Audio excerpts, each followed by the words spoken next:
Pasakit na raw sa mga mangingisda sa Dagupan ang napakainit na panahon ngayon. Magbabalita si Brian Basa. Sige lang si Louie sa pagtadtad ng maliliit na isda. Di alintanang nakabilad siya sa matinding init ng araw. Pakain ito sa mga alagang talakito sa palaisdaang ito sa Dagupan City. Hindi na raw kasi pwedeng mamatayan si Louie ng isda, kundi hindi niya mababawi ang 20,000 na puhunan. Swerte lang yung parang minsan kasi pag ganito malabong tubig, mamatay sila. Si Danilo naman, naka-jacket pa kahit nakabilad sa araw.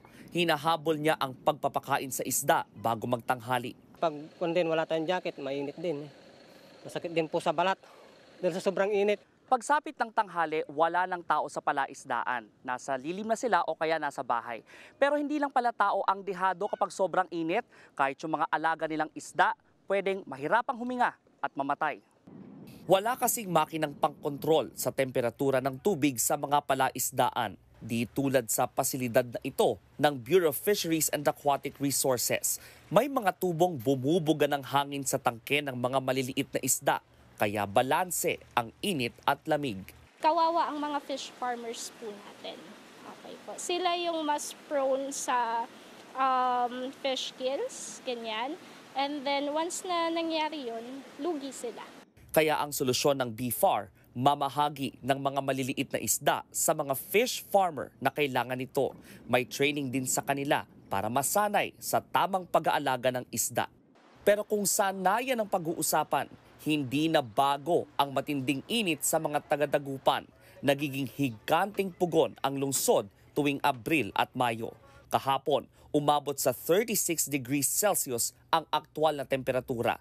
Ang damang init o heat index kung tawagin, pumalo sa 41 degrees Celsius. Nasa extreme caution level yan. Paliwanag ng Pag-asa, nagsasama-sama ang init galing sa dagat, sa buhangin at sa lupa. Kaya malubha ang init sa lugar taon-taon.